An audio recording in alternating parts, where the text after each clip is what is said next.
Hello दोस्तों, आप सभी का स्वागत है आइए ऑनलाइन स्टडी यूट्यूब चैनल में। दोस्तों, आज की इस वीडियो में हम सीटेट के लिए ईवीएस यानी कि पर्यावरण अध्ययन के 30 महत्वपूर्ण प्रश्नों को सॉल्व करेंगे, जिसमें पेडागोजी के प्रश्न भी शामिल होंगे। तो आप वीडियो को एंड तक ज़रूर देखिए, क्योंकि ये वीडियो आपके एग्जाम के लिए बहुत महत्वपूर्ण होने वाली है। तो चलिए वीडियो शुरू करते हैं। दोस्तों, यहाँ पर आप देख सकते हैं, पहला प्रश्न आपसे पूछा है, निम्नलिखित में से कौन सा समूह केवल तत्वों से बना है। आपको बताना है इनमें ऐसा कौन सा समूह है जो केवल तत्वों से बना है। ठीक है, ऑप्शन ए है आपका स्टील, आयरन, जिंक, बी है टिन, लिथियम, सोडियम, और सी है सोडियम, ब्रास, पोटेशियम, और ऑप्शन डी है ब्रॉन्ज, कॉपर, एल्यूमिनियम। तो दोस्तों, आपको बताना है इनमें ऐसा कौन सा समूह है जो केवल तत्वों से बना है। तो इस प्रश्न का सही आंसर हो जाएगा option B, tin, lithium, sodium. ठीक है, ये आपके तत्व हैं, जबकि आप देख सकते हैं ऑप्शन ए में स्टील। ठीक है, ये आपकी मिश्र धातु है जो कि आयरन और कार्बन से मिलकर बनी होती है। ठीक है, ऑप्शन सी में आप देख सकते हैं ब्रास यानी कि पीतल। ठीक है, ये भी आपकी मिश्र धातु है जो कि तांबा और जिंक से मिलकर बनी होती है। और ऑप्शन डी में आप देख सकते हैं ब्रांज, ठीक है, यानी कि कांसा। ये भी आपकी क्या है, मिश्र धातु है जो कि तांबा और टिन से मिलकर बनी होती है। ठीक है, बात करें अगले प्रश्न की। प्रश्न नंबर 2 में आपसे पूछा है, एक व्यक्ति मृत सागर या खारी झील में नहीं डूबेगा भले ही वो तैरना ना जानता हो, इसकी वजह है। ऑप्शन ए है समुद्र के पानी का ना उच्च ना निम्न घनत्व, ऑप्शन बी है समुद्र के पानी की मात्रा, ऑप्शन सी है समुद्र के पानी का उच्च घनत्व, या फिर ऑप्शन डी समुद्र के पानी का निम्न घनत्व। तो इस प्रश्न का सही आंसर होगा, एक व्यक्ति मृत सागर या खारी झील में नहीं डूबेगा भले ही वो तैरना ना जानता हो, इसकी वजह है समुद्र के पानी का उच्च घनत्व। ठीक है, आपको याद रखना है, मृत सागर या लवणीय झील के पानी का जो घनत्व होता है वो उच्च होता है। ऐसी स्थिति में कोई भी व्यक्ति जो तैरना ना जानता हो फिर भी वो नहीं डूबेगा। ठीक है, तो ऑप्शन सी इस प्रश्न का सही आंसर हो जाएगा।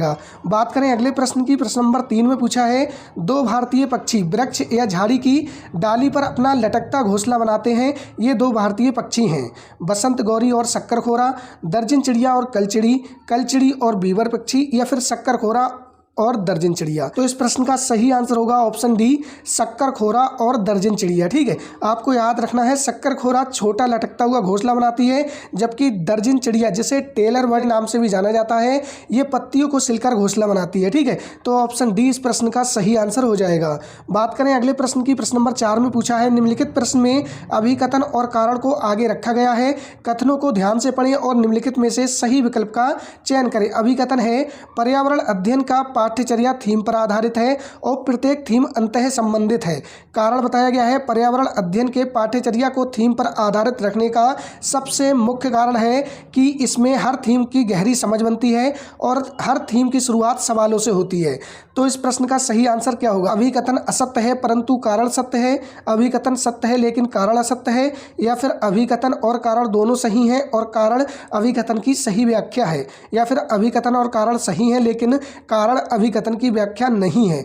तो इस प्रश्न का सही आंसर हो जाएगा ऑप्शन सी, अभिकथन और कारण दोनों सही हैं और कारण अभिकथन की सही व्याख्या है। ठीक है दोस्तों, आपको याद रखना है, प्राथमिक स्तर पर पर्यावरण अध्ययन की 6 मुख्य थीम है। कौन कौन सी? परिवार एवं मित्र, भोजन, पानी, आवास, यात्रा और चीज़ें जो हम बनाते हैं और करते हैं। ठीक है, ये 6 मुख्य थीमें हैं पर्यावरण अध्ययन की, आपको याद रखना है। बात करें अगले प्रश्न की। प्रश्न नंबर 5 में पूछा गया है, हाथियों के विषय में वो कथन चुनिए जो सही नहीं है, यानी कि आपको गलत कथन बताना है। ठीक है, 15 वर्ष से अधिक आयु के हाथी झुंड छोड़ देते हैं और अकेले ही रहते हैं। हथनियाँ झुंडों में रहती हैं, एक झुंड में 20 से 25 हथनियाँ और उनके बच्चे होते हैं, या फिर हाथी 14-15 वर्ष की आयु तक ही झुंड में रहते हैं। तो इस प्रश्न का सही आंसर हो जाएगा, एक झुंड में 20 से 25 हथनियाँ और उनके बच्चे होते हैं। ये आपका गलत हो जाएगा, क्योंकि दोस्तों झुंड में केवल 10 से 12 हथनियाँ और उनके बच्चे होते हैं। ठीक है, 15 वर्ष से अधिक आयु के हाथी झुंड छोड़ देते हैं, सही है। हथनियाँ झुंडों में रहती हैं, सही है। हाथी 14 से 15 वर्ष की आयु तक ही झुंड छोड़ देते हैं, ये भी सही है। तो ऑप्शन सी आपका इस प्रश्न का सही आंसर हो जाएगा, जो कि गलत है। ठीक है, बात करें अगले प्रश्न की। प्रश्न नंबर 6 में आपसे पूछा है, आपका घर एक्स पर स्थित है तथा आपका विद्यालय वाई पर स्थित है। आपके घर से विद्यालय विद्यालय तक के लिए कोई सीधी सड़क नहीं है। अतः आप पहले ए पर जाते हैं जो एक्स के ठीक उत्तर में लगभग 125 मीटर की दूरी पर है। फिर आप बी पर जाते हैं जो ए के ठीक पश्चिम में 75 मीटर की दूरी पर है। फिर आप सी पर जाते हैं जो बी के ठीक उत्तर में लगभग 150 मीटर की दूरी पर है। और अंत में आप बाई पर अपने विद्यालय पहुंचते हैं जो सी के ठीक पूर्व में 75 मीटर की दूरी पर है। बाई पर आपके विद्यालय के सापेक्ष एक्स पर आपके घर की सही दिशा क्या है? आपको विद्यालय के सापेक्ष घर की दिशा बतानी है। ठीक है, तो जैसे जैसे प्रश्न में कहा गया है आप वैसे ही करिए, आपका आंसर आ जाएगा। सबसे पहले इसमें कहा गया है आपका घर एक्स पर स्थित है। मान लीजिए कोई बिंदु, ये आपका एक्स है। ठीक है, ये बिंदु है एक्स। अब आपको आगे बताया गया है आपके घर से विद्यालय तक के लिए कोई सीधी सड़क नहीं है। आप पहले ए पर जाते हैं जो एक्स के ठीक उत्तर में है। तो दिशा दोस्तों ऐसी होती हैं ईस्ट, वेस्ट, नॉर्थ, साउथ। ठीक है, तो सबसे पहले यहाँ पे बताया गया है, सबसे पहले आप बिंदु ए पर जाएंगे जो एक्स के ठीक उत्तर में लगभग 125 मीटर की दूरी पर है। तो आप उत्तर के लिए ऐसे जाएंगे। ठीक है, कितना? 125 मीटर। ठीक है, यहाँ पे क्या आ जाएगा? बिंदु ए आ जाएगा। अब आगे बताया गया है फिर आप बी पर जाते हैं जो ए के ठीक पश्चिम में 75 मीटर की दूरी पर है। अब आप पश्चिम में जाएंगे 75 मीटर दूरी। ठीक है, ये आप बी पर पहुंच जाएंगे। इसके बाद इसमें आगे बताया गया है फिर आप सी पर जाते हैं जो बी के ठीक उत्तर में लगभग 150 मीटर दूर है। तो आप उत्तर में जाएंगे। ठीक है, तो अब आप उत्तर में जाएंगे बी से। ठीक है, सी पर, बिंदु सी पर जाएंगे जो आपकी कितनी है? 150 मीटर है। ठीक है, अब आप सी पर पहुंच गए हैं। अब यहाँ पर आप देखेंगे लिखा है सी पर जाते हैं जो बी के ठीक उत्तर में है लगभग 150 मीटर की दूरी पर।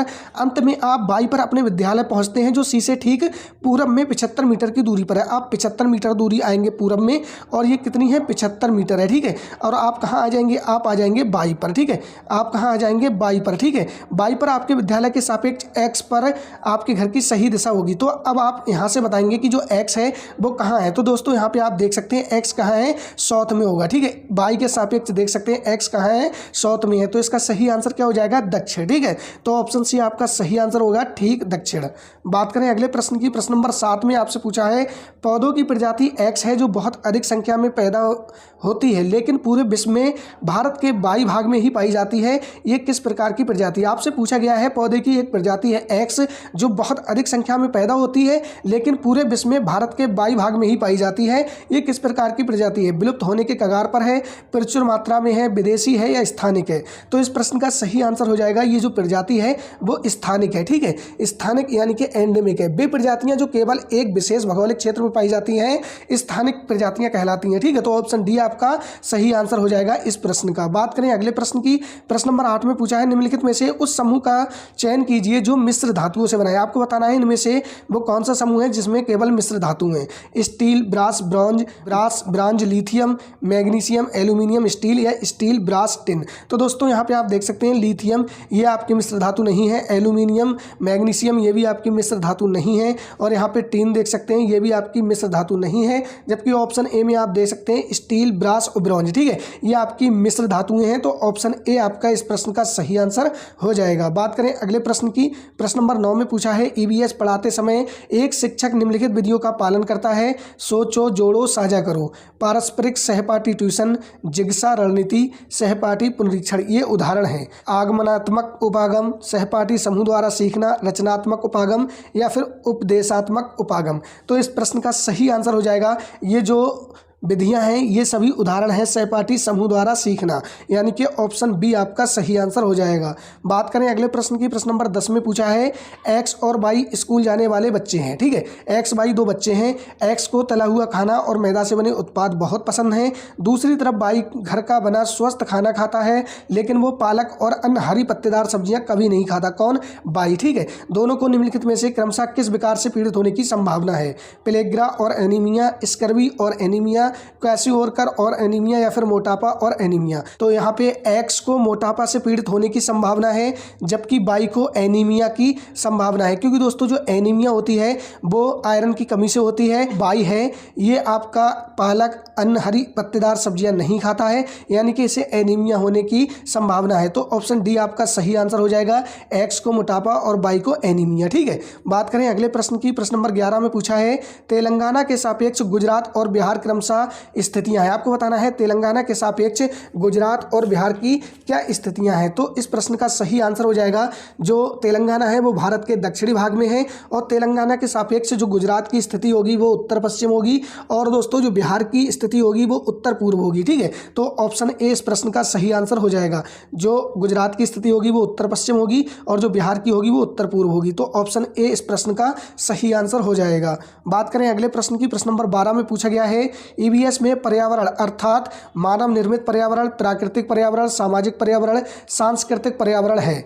तो आपको बताना है इनमें कौन सा सही है। 1 2 3 4, 1 और 2 और 3, 1 और 3। तो दोस्तों ईवीएस में पर्यावरण सभी प्रकार का होता है, मानव निर्मित पर्यावरण, प्राकृतिक पर्यावरण, सामाजिक पर्यावरण, सांस्कृतिक पर्यावरण। तो ऑप्शन ए आपका सही आंसर हो जाएगा। 1 2 3 और 4। ठीक है, चारों सही हैं तो ऑप्शन ए आपका सही आंसर होगा। प्रश्न नंबर 13 में पूछा गया है पर्वतारोहियों को अधिक ऊंचाई पर नाक से खून बहने का कारण होता है। इसमें आपसे पूछा गया है पर्वतारोहियों को अधिक ऊंचाई पर नाक से खून बहने का कारण क्या होता है। ठीक है, अधिक ऊंचाई पर खून या रक्त गाढ़ा हो जाता है, रक्त वाहिकाओं में दबाव बाहरी दबाव से अधिक हो जाता है, या फिर रक्त वाहिकाओं में दबाव बाहरी दबाव से कम हो जाता है, या फिर ऑप्शन डी रक्त वाहिकाओं में दबाव बाहरी दबाव के बराबर हो जाता है। तो आपको बताना है इनमें सही कौन सा है। ठीक है, तो ऑप्शन बी इस प्रश्न का सही आंसर हो जाएगा।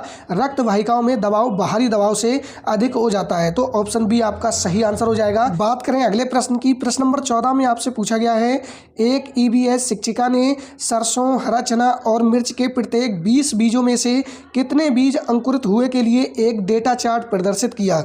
उन्होंने उनसे ये समझाने के लिए कहा कि विभिन्न बीजों की अंकुरण दर में भिन्नता क्यों होती है। वो कौन से कौशल का आकलन करना चाहती हैं, जांच, प्रयोग, अनुमान लगाना या फिर निष्कर्ष निकालना। तो दोस्तों वो चाहती हैं निष्कर्ष निकालवाना। ठीक है, तो ऑप्शन डी आपका सही आंसर हो जाएगा। निष्कर्ष निकालना, कौशल का आकलन करना चाहती हैं। तो ऑप्शन डी आपका सही आंसर हो जाएगा। निम्नलिखित में से कौन से पर्वत की उत्पत्ति ज्वालामुखी से मानी जाती है। ठीक है, ऑप्शन है आपके माउंट किलिमंजारो, ऑप्शन 2 है फ्यूजियामा, ऑप्शन 3 है आल्प्स पर्वत। तो आपको बताना है इनमें से कौन से पर्वत हैं जिनकी उत्पत्ति ज्वालामुखी गतिविधि से मानी जाती है। ठीक है, 1 और 2, 1 और 3, 2 और 3 या केवल 3। तो इस प्रश्न का सही आंसर होगा ऑप्शन ए 1 और 2, माउंट किलिमंजारो और फ्यूजियामा। ठीक है, इनकी उत्पत्ति ज्वालामुखी गतिविधि से मानी जाती है। और दोस्तों आल्प्स पर्वत जो है ये आपका बलित पर्वत है। ठीक है, और दोस्तों आपको याद रखना है हिमालय भी बलित पर्वत है। ठीक है, तो ऑप्शन ए आपका इस प्रश्न का सही आंसर होगा 1 और 2। बात करें अगले प्रश्न की, प्रश्न नंबर 16 में पूछा गया है किसी केंद्र शासित प्रदेश के मानचित्र के एक कोने पर नीचे दिए गए पैमाने को दर्शाया गया है। पैमाना आपको बताया गया है कि जो 1 सेंटीमीटर है वो 155 मीटर के बराबर है। ठीक है, यदि कोई व्यक्ति इस मानचित्र पर दो शहरों के बीच की दूरी नापता है कितनी, 19.7 सेंटीमीटर, तो इन दोनों शहरों के बीच वास्तविक दूरी कितनी होगी लगभग आपको बताना है। ठीक है, तो यहाँ पे आप देख सकते हैं क्या बताया गया है 1 सेंटीमीटर बराबर 155 मीटर। ठीक है, और जो दूरी नापी गई है वो 19.7 सेंटीमीटर है। आप इसकी गुणा करेंगे 155 से। ठीक है, तो आपका आंसर आएगा 3053.5। ठीक है, और ये आपके क्या होंगे, मीटर होंगे। जबकि आप दोस्तों यहाँ पे देख सकते हैं आपके जो भी यहाँ पे आंसर है वो किलोमीटर में है। ठीक है, तो अब आप मीटर को किलोमीटर में बनाएंगे। जैसा कि दोस्तों आपको पता ही होगा 1 किलोमीटर में आपके 1000 मीटर होते हैं। तो दोस्तों आप 1000 से भाग देंगे तो दोस्तों आपका जो आंसर आएगा वो आपका आंसर आ जाएगा 3.0535 किलोमीटर। ठीक है, क्या आ जाएगा 3.0535 किलोमीटर। ठीक है, तो कौन सा ऑप्शन ऐसा है, तो यहाँ पे आप देख सकते हैं ऑप्शन डी आपका सही आंसर आ जाएगा। कौन सा हो जाएगा, ऑप्शन डी आपका सही आंसर आ जाएगा 3.05 किलोमीटर। ठीक है, तो ऑप्शन डी आपका सही आंसर होगा। बात करें अगले प्रश्न की, प्रश्न नंबर 17 में आपसे पूछा है पृथ्वी के आयतन में निम्नलिखित होते हैं 1% क्रस्ट यानी कि परपटी, 84% मेंटल और 15% कोर यानी कि क्रूड। ठीक है, तो आपको बताना है इनमें से कौन से सही हैं। सभी सही हैं, 1, 2 और 3, या फिर केवल 1 और 2 सही हैं, या फिर ऑप्शन सी केवल 2 और 3 सही हैं, या फिर ऑप्शन डी केवल 1 और 3 सही हैं। तो इस प्रश्न का सही आंसर आपको बताना है। तो इस प्रश्न का जो सही आंसर होगा वो ऑप्शन ए हो जाएगा। सभी आपके सही हैं, 1, 2 और 3, ठीक है, तीनों ही आपके सही हैं। पृथ्वी की मुख्य जो आंतरिक परतें हैं वो 3 होती हैं, क्रस्ट, मेंटल, कोर, ठीक है, आपको याद रखना है। तो ऑप्शन ए आपका सही आंसर हो जाएगा। बात करें अगले प्रश्न की, प्रश्न नंबर 18 में पूछा है निम्न में से ऊष्मा के कुचालक समूह का चयन करें, ठीक है। कुचालक का मतलब होता है जिसमें ऊष्मा आसानी से इनके माध्यम से प्रवाहित ना हो सके, ठीक है, उन्हें कुचालक कहते हैं। तो आपको बताना है इनमें से ऊष्मा के कुचालक कौन सा समूह है, ठीक है। ऊन, प्लास्टिक, लकड़ी, ऊन, लकड़ी, लोहा, हवा, जल, तांबा या फिर हवा, ऊन, एल्यूमिनियम। तो इस प्रश्न का जो सही आंसर होगा वो ऑप्शन ए हो जाएगा, ठीक है। ऊन, प्लास्टिक और लकड़ी, ठीक है, ये ऊष्मा के कुचालक हैं। जबकि दोस्तों यहाँ पे आप देख सकते हैं लोहा, तांबा, एल्यूमिनियम, ठीक है, यहाँ पे धातुएं हैं और अधिकांश धातु होती हैं वो ऊष्मा के सुचालक होते हैं, ठीक है। तो ऑप्शन ए आपका सही आंसर हो जाएगा प्रश्न नंबर 18 का। बात करें अगले प्रश्न की, प्रश्न नंबर 19 में पूछा है शिक्षक अपने छात्रों से अपने परिवार के सदस्यों से सलाह लेने के लिए कहता है कि वे अलग अलग तरीकों से पकाए गए अलग अलग खाद्य पदार्थों के नामों का पता लगाएं, जैसे कि भाप देना, भूनना, उबालना, तलना आदि, ठीक है। सबसे उपयुक्त कारण है, ऑप्शन ए है गृह कार्य को प्रोत्साहित करना, ऑप्शन बी है प्रयोग को प्रोत्साहित करना, या फिर ऑप्शन सी है सामाजिक अंतःक्रिया में सुधार करना, या फिर ऑप्शन डी बच्चों को समूह में कार्य करने के अवसर प्रदान करना। तो इस प्रश्न का सही आंसर होगा ऑप्शन सी, सामाजिक अंतःक्रिया में सुधार करना, ठीक है। शिक्षक अपने छात्रों से अपने परिवार के सदस्यों से सलाह लेने के लिए कहता है कि वे अलग अलग तरीकों से पकाए गए अलग अलग खाद्य पदार्थों के नामों का पता लगाएं, जैसे कि भाप देना, भूनना, उबालना, तलना आदि, ठीक है। सबसे उपयुक्त कारण है ये सामाजिक अंतःक्रिया का, ठीक है, जिससे बच्चे सीखते हैं। तो ऑप्शन सी आपका सही आंसर हो जाएगा। बात करें अगले प्रश्न की, प्रश्न नंबर 20 में पूछा गया है एक ईबीएस शिक्षिका अपने छात्रों से सोचने और जवाब देने के लिए कहती हैं कि हम सर्दियों के दौरान ऊनी कपड़ों में क्यों सहज महसूस करते हैं, हम क्यों कंफर्टेबल महसूस करते हैं सर्दियों में वूलन कपड़ों से, ठीक है, यानी कि ऊनी कपड़ों से। तो आपको बताना है ये किस तरह का प्रश्न है, अभिसारी प्रश्न, विश्लेषणात्मक प्रश्न, काल्पनिक प्रश्न या तथ्यात्मक प्रश्न, ठीक है। अभिसारी प्रश्न होते हैं जिनका एक ही आंसर आता है, तो यह अभिसारी प्रश्न नहीं होगा, क्योंकि दोस्तों इसमें बच्चे अलग अलग आंसर भी दे सकते हैं, ठीक है। तो इस प्रश्न का सही आंसर होगा ऑप्शन बी, विश्लेषणात्मक प्रश्न, ठीक है।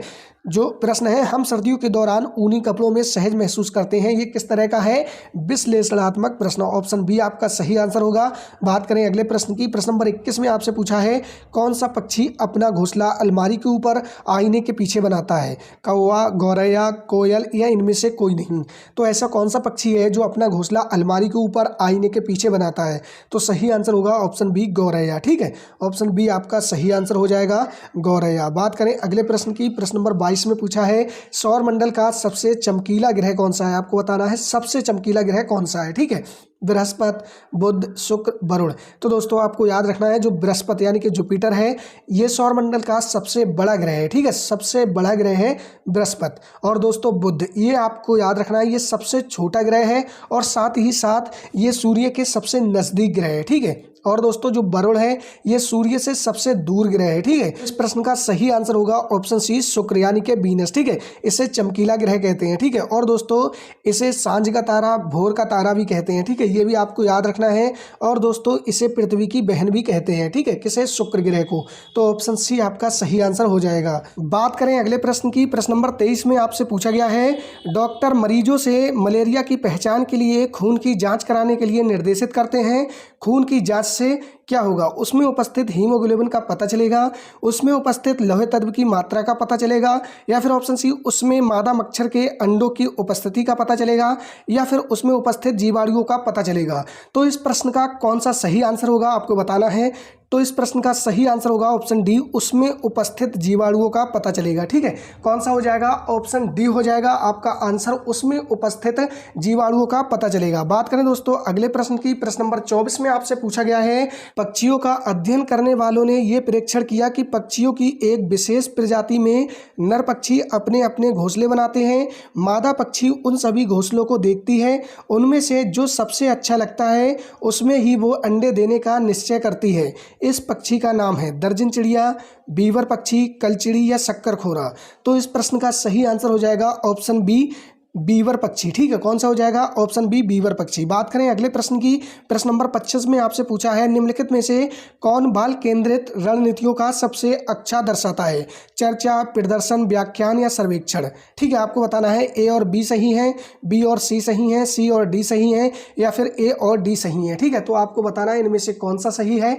तो इस प्रश्न का सही आंसर हो जाएगा ऑप्शन नंबर 4 ए और डी, यानी कि चर्चा और सर्वेक्षण। ठीक है, ये बाल केंद्रित रणनीतियों को सबसे अच्छा दर्शाता है, जबकि प्रदर्शन और व्याख्यान, ठीक है, ये बाल केंद्रित नहीं है, शिक्षक केंद्रित को दर्शाता है। ठीक है, तो ऑप्शन आपका 4 सही होगा, ए और डी। बात करें अगले प्रश्न की, प्रश्न नंबर 26 में आपसे पूछा है पोचमपल्ली खूबसूरत डिजाइन की चमकदार रंगों की साड़ियों और विशेष प्रकार की बुनाई, जिसे पोचमपल्ली भी कहते हैं, के लिए विख्यात जिला है। ये निम्नलिखित में से किसका भाग है? तो आपको बताना है जो पोचमपल्ली है ये किसका भाग है? तमिलनाडु का, कर्नाटक का, महाराष्ट्र का या तेलंगाना का?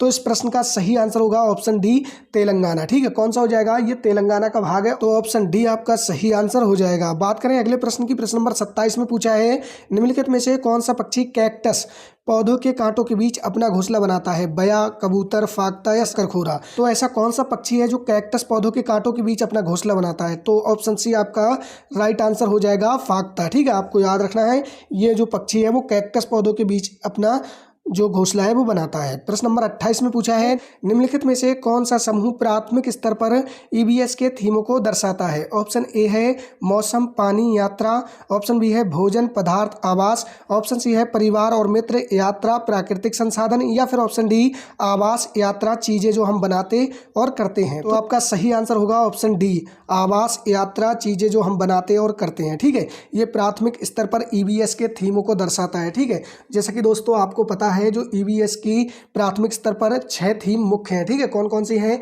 परिवार एवं मित्र, भोजन, पानी, आवास और यात्रा, चीजें जो हम बनाते और करते हैं। ठीक है, ये 6 थीमें आपको याद रखना है, तो ऑप्शन डी आपका सही आंसर हो जाएगा। ठीक है, बात करें अगले प्रश्न की, प्रश्न नंबर 29 में पूछा है गोलू ने एक गिलास में जल लिया, उसमें उसने एक साबुत नींबू डाल दिया, फिर उस गिलास में बहुत सारा नमक डालता है, आधा चम्मच एक बार में। कुछ समय पश्चात उसने पाया कि नींबू जल में डूब गया, नींबू जल में तैरने लगेगा, नींबू जल में 2 भागों में टूट गया या फिर नींबू गिलास के बीचों बीच चला गया। तो इस प्रश्न का सही आंसर हो जाएगा नींबू जल में तैरने लगा। क्यों तैरने लगा? क्योंकि दोस्तों खारे पानी का जो घनत्व होता है वो सामान्य पानी से ज़्यादा होता है। ठीक है, तो इसलिए जो नींबू है वो तैरने लगेगा, क्योंकि दोस्तों जल में नमक डालने पर उसका जो घनत्व है वो बढ़ जाएगा और नींबू जल में तैरने लगेगा। ठीक है, तो ऑप्शन बी आपका सही आंसर हो जाएगा। बात करें अगले प्रश्न की, प्रश्न नंबर 30 में पूछा है कथन ए और आर को ध्यान से पढ़ें और निम्नलिखित प्रश्नों का उत्तर दें। रेशम का कीड़ा अपनी मादा को उसकी गंध से कई किलोमीटर दूर से ही पहचान लेता है, और इसका जो आर है वो आप पढ़ सकते हैं कथन कुछ मादा कीड़े फेरोमोन्स छोड़ते हैं जिसके गंध को नर कीड़े पहचान लेते हैं। ठीक है, तो आपको बताना है दोनों कथन ए और आर सही हैं तथा आर ए की सही व्याख्या करता है, या फिर ऑप्शन बी दोनों कथन ए और सही हैं किंतु आर ए की व्याख्या नहीं करता है, या फिर ऑप्शन सी ए सही है किंतु आर गलत है, या फिर ऑप्शन डी ए गलत है किंतु आर सही है। तो इस प्रश्न का सही आंसर हो जाएगा दोनों कथन सही है, क्योंकि दोस्तों जो रेशम का कीड़ा होता है वो अपनी मादा को उसकी गंध से कई किलोमीटर दूर से ही पहचान लेता है, और आर में बताया गया है कुछ मादा कीड़े फेरोमोन्स छोड़ते हैं जिसके गंध को नर कीड़े पहचान लेते हैं। ठीक है, तो दोनों कथन सही हैं, और जो कथन आर है वो ए की व्याख्या भी करता है। ठीक है, तो ऑप्शन ए आपका सही आंसर हो जाएगा। दोनों कथन ए और आर सही हैं, आर ए की सही व्याख्या करता है। ठीक है, तो दोस्तों ये आपके 30 प्रश्न हमने करा दिए हैं। 30 प्रश्न में से आपको कितने प्रश्न सही हुए हैं कमेंट में ज़रूर बताइएगा, और दोस्तों वीडियो अच्छी लगी हो तो वीडियो को लाइक और चैनल को सब्सक्राइब करके रखिएगा ऐसे ही और वीडियो देखने के लिए।